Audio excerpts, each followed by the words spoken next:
Hi friends, welcome back to my channel.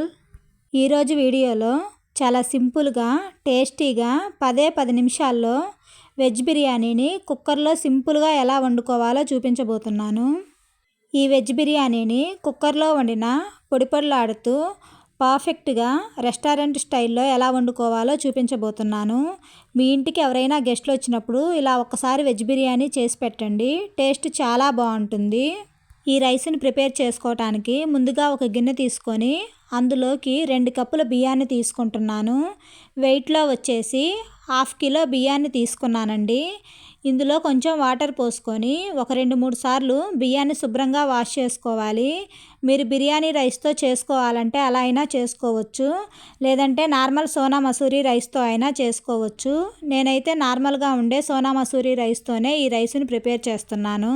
తర్వాత ఈ బియ్యంలో కొంచెం వాటర్ పోసుకొని ఒక 10-20 నిమిషాల పాటు బియ్యాన్ని నానబెట్టుకోవాలి. మనకి బియ్యం నానే వరకు ఇందులోకి కావలసిన కూరగాయలన్నింటినీ కట్ చేసుకొని పెట్టుకోవాలి.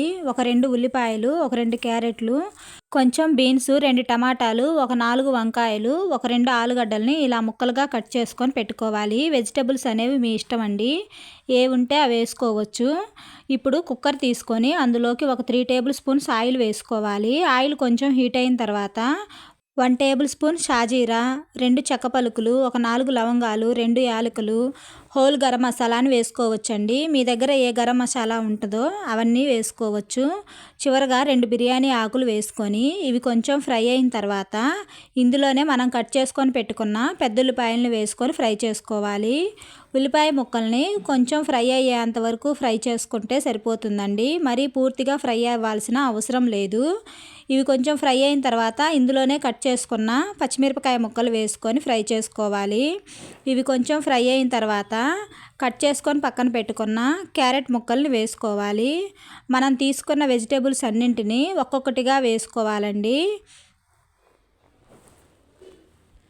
వీటన్నింటినీ ఒకదాని తర్వాత ఒకటి వేసుకొని మధ్య మధ్యలో కలుపుతూ ఆయిల్లో కొంచెం ఫ్రై చేసుకున్నామంటే వెజిటేబుల్స్ అనేవి టేస్ట్ చాలా బాగుంటాయి. కట్ చేసుకున్న టమాటా ముక్కలు, బంగాళదుంప ముక్కలు, వంకాయ ముక్కల్ని వేసుకోవాలి. వంకాయలు చివరిలో వేసుకునేటప్పుడు కట్ చేసుకుంటే కలర్ మారకుండా ఉంటాయండి, లేదంటే కట్ చేసుకొని సాల్ట్ వాటర్లో వేసి పెట్టుకున్న కలర్ మారిపోకుండా ఫ్రెష్గా ఉంటాయి. వీటన్నింటినీ 1-2 నిమిషాలు కొంచెం ఫ్రై చేయాలి. తర్వాత ఈ వెజిటబుల్స్కి సరిపడా 1 టేబుల్ స్పూన్ సాల్ట్ని వేసుకొని ఈ వెజిటబుల్స్కి సాల్ట్ బాగా పట్టేలాగా కలుపుకొని ఒక 2 నిమిషాల పాటు మూత పెట్టుకొని కుక్ చేసుకున్నామంటే వెజిటబుల్స్ అనేవి కొంచెం లైట్గా కుక్ అవుతాయి. వెజిటబుల్స్ పూర్తిగా ఉడకాల్సిన అవసరం లేదండి. ఒక 2-3 నిమిషాల పాటు ఆయిల్లో కొంచెం ఫ్రై అయ్యి ఉడికితే సరిపోతుంది. ఇందులోనే ఒక 2-3 రెమ్మల కరివేపాకు వేసుకొని ఒకసారి బాగా కలుపుకోవాలి. తర్వాత ఇందులోకి 1 టేబుల్ స్పూన్ అల్లం వెల్లుల్లి పేస్ట్ వేసుకోవాలి. అల్లం వెల్లుల్లి పేస్టు ఫ్రెష్గా దంచి వేసుకుంటే టేస్ట్ చాలా బాగుంటుందండి. అల్లం వెల్లుల్లి పేస్ట్ని పచ్చివాసన పోయే అంతవరకు ఫ్రై చేసుకోవాలి. ఒక 2 నిమిషాల పాటు ఇలా కలుపుతూ ఫ్రై చేసామంటే పచ్చివాసన పూర్తిగా పోయి ముక్కలకి అల్లం వెల్లుల్లి పేస్ట్ బాగా పడుతుంది.